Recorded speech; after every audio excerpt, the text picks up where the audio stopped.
जैन साथियों, मैं सरताज आप सबका वाईटी क्लासेज यूट्यूब चैनल पर स्वागत करता हूं और मैं आज आपको पढ़ाने वाला हूं पॉलिटी। देखिएगा भाग 2 यानी नागरिकता। आज नागरिकता के बारे में पढ़ाऊंगा, ठीक है। देखिए, भारतीय नागरिकता अधिनियम 1955 में पारित किया गया। तो भारतीय नागरिकता अधिनियम 1955 में पारित किया गया। कब पारित किया गया? 1955 में। इसमें अब तक कितनी बार संशोधन हुआ देखिएगा। इसमें वर्ष 1986 में, 1992 में, 2003, 2005, 2015, 2019 में संशोधन किया जा चुका है। कब किया गया? 1986, 1992, 2003, 2005, 2015, 2019। ठीक है। भारत में ब्रिटेन के समान एकल नागरिकता का प्रावधान है। भारत में जो प्रावधान लिया गया है वो ब्रिटेन से लिया गया है। नागरिकता का प्रावधान कहां से लिया गया? ब्रिटेन से। भारत में एकल नागरिकता है, यानी कोई भी व्यक्ति भारत का वो देश का नागरिक है, ना कि राज्य का। अमेरिका में दोहरी नागरिकता है, तो ब्रिटेन में एकल नागरिकता है, वैसे ही भारत में एकल नागरिकता है। अब नागरिकता का जो सिद्धांत है वो अरस्तु ने दिया था। किसने दिया था? अरस्तु ने दिया था। और अरस्तु को राजनीति शास्त्र का जनक कहा जाता है। क्वेश्चन पूछा जाता है कि अरस्तु किसको राजनीति शास्त्र का जनक कहा जाता है? तो अरस्तु को कहा जाता है। मतलब पूछ लिया जाए आधुनिक राजनीति शास्त्र का जनक किसे कहा जाता है, तो निकोलो मैकियावेली को कहा जाता है, जो इटली के मूल निवासी थे। किसे? निकोलो मैकियावेली को आधुनिक राजनीति शास्त्र का जनक कहा जाता है, निकोलो मैकियावेली को। और राजनीति शास्त्र का जनक अरस्तु को कहा जाता है। तो नागरिकता का जो सिद्धांत दिया था वो अरस्तु ने दिया था। ठीक है। अब देखो नागरिकता कहां से कहां तक है। तो भाग 2 में अनुच्छेद 5 से 11 तक नागरिकता के बारे में दिया गया है। कहां से कहां तक दिया गया है? 5 से लेके 11 तक। अनुच्छेद 5 से 11। अब अनुच्छेद 5 देख लीजिए क्या है। तो संविधान के प्रारंभ पर नागरिकता। तो अनुच्छेद 5 कहता है कि संविधान के प्रारंभ पर नागरिकता, यानी अगर 26 जनवरी 1950 से पहले जो भारत में रह रहा है वो भारत का नागरिक होगा, यानी संविधान लागू होने से पहले अगर भारत में तो भारत का नागरिक होगा। संविधान के प्रारंभ पर नागरिकता। अब अनुच्छेद आ जाइए 6, पाकिस्तान से भारत को प्रव्रजन करने वाले व्यक्तियों के नागरिकता के अधिकार। तो इसमें एक परमिट दिया गया। परमिट क्या है? 19 जुलाई 1948 से पहले अगर पाकिस्तान से भी भारत में आ गया तो भारत का नागरिक समझा जाएगा। अगर 19 जुलाई 1948 के बाद आया तो उसे परमिशन लेनी पड़ेगी, उसके बाद जो है वो भारत का नागरिक बन सकता है। यह अनुच्छेद 6। अनुच्छेद 7 में क्या है? पाकिस्तान को प्रव्रजन करने वाले व्यक्तियों के नागरिकता के अधिकार। कुछ व्यक्ति भारत से पाकिस्तान चले गए और पाकिस्तान से वापस आ गए, तो उन्हीं के बारे में दे रखा है कि पाकिस्तान को प्रव्रजन करने वाले व्यक्तियों की नागरिकता के अधिकार किसमें दे रखा है? अनुच्छेद 7 में। अनुच्छेद 8 क्या कहता है? भारत के बाहर रहने वाले भारतीय मूल के कुछ व्यक्तियों के नागरिकता के अधिकार। जैसे भारतीय मूल के हैं और भारत से बाहर रह रहे हैं तो उनके नागरिकता के अधिकार दे रखे हैं अनुच्छेद 8 में। अब देख लीजिए अनुच्छेद 9, विदेशी राज्य की नागरिकता स्वेच्छा से अर्जित करने वाले व्यक्तियों के नागरिक ना होना। यदि कोई व्यक्ति भारत का अपनी नागरिकता छोड़कर किसी दूसरे देश की नागरिकता ग्रहण कर लेता तो भारत का नागरिक नहीं समझा जाएगा। यानी केवल भारत में एक नागरिकता का प्रावधान है, दोहरी नागरिकता नहीं हो सकती। अगर कोई व्यक्ति भारत का विदेश में जाकर वहां की नागरिकता ग्रहण कर लेता है तो भारत का नागरिक नहीं समझा जाएगा। ठीक है। तो किसमें? अनुच्छेद 9 में। किसमें? 9 में। अनुच्छेद 10 कहता है कि नागरिकता के अधिकार का बना रहना। नागरिकता कब तक बनी रह सकती है और कब नहीं बनी रह सकती। तो नागरिकता के बने रहने का यह है कि अगर तुम किसी युद्ध के समय अगर शत्रु देश की सहायता कर रहे हो तो नागरिकता तुम्हारी नागरिकता से वंचित कर सकती है। भारत सरकार नागरिकता से वंचित कर सकती है। अगर तुम जो है किसी शत्रु देश की जब युद्ध के समय शत्रु देश की सहायता करें तो नागरिकता से वंचित किया जा सकता है, या संविधान के प्रति अनुष्ठा रखते हो तो तुम्हें नागरिकता से वंचित किया जा सकता है।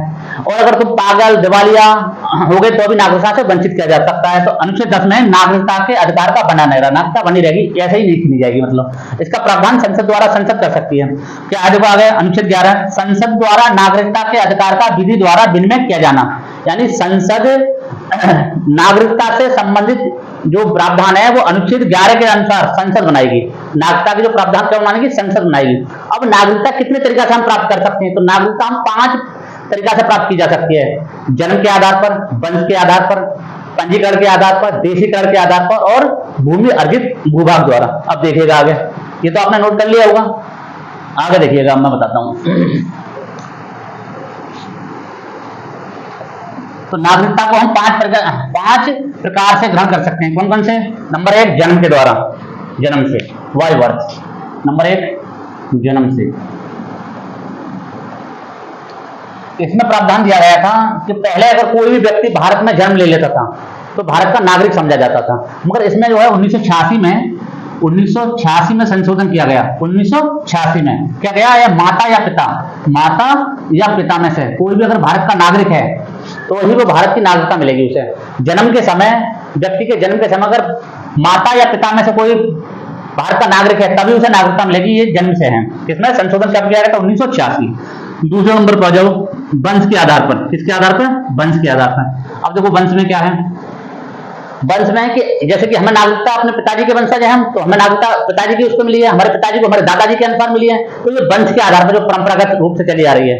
अगर सपोज इसमें क्या था, वंश के आधार पर, वंश जो मानता था संविधान वो मानता था पिता के लिए, मगर इसमें संविधान संशोधन हुआ 1992 में। कब हुआ, 1992 में। तो इसमें माता या पिता दोनों को वंशज माना गया है, माता या पिता। पहले वंशज माना जाता था पिता, किसे माना जाता था, पिता।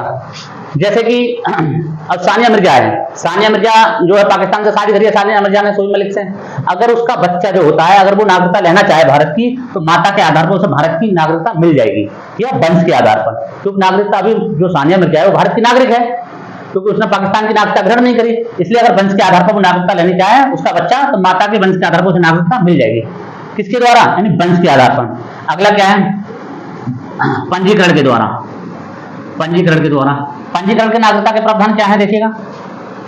अगर कोई व्यक्ति भारत में 7 साल से रह रहा है तो पंजीकरण द्वारा गृह मंत्रालय सोचेगा पंजीकरण के द्वारा उसे नागरिकता देनी है नहीं देनी, तो उस पर विचार कर सकता है। कोई व्यक्ति 7 वर्ष भारत में रह रहा हो, कितने वर्ष है, 7 वर्ष है, तो गृह मंत्रालय उस पर विचार करेगा कि इसे नागरिकता दी जाए या नहीं दी जाए। अब आ जाओ चौथे नंबर पर, यह देशीकरण के आधार पर। अब देशीकरण क्या होता है देखिएगा।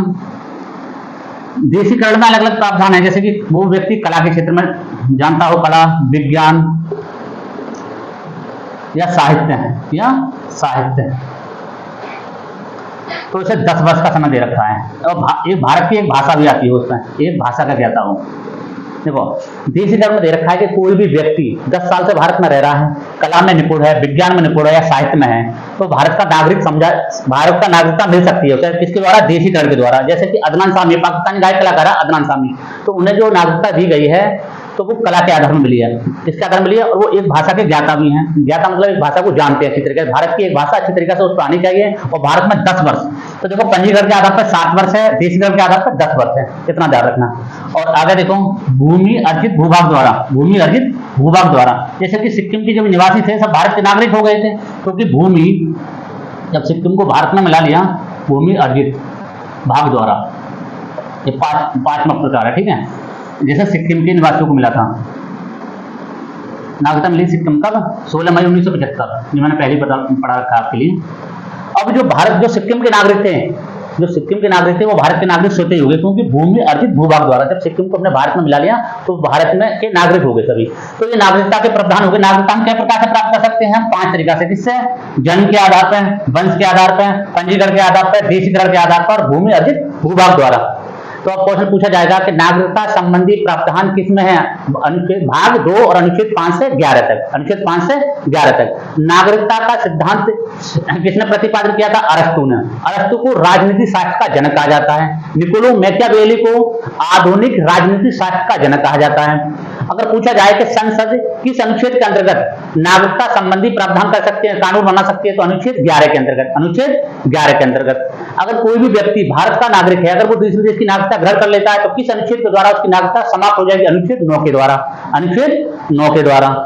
तो आज ये जो है आपके लिए याद हो गए होंगे 5 से लेकर 11 तक। एक बार रिकॉल और करा दूं।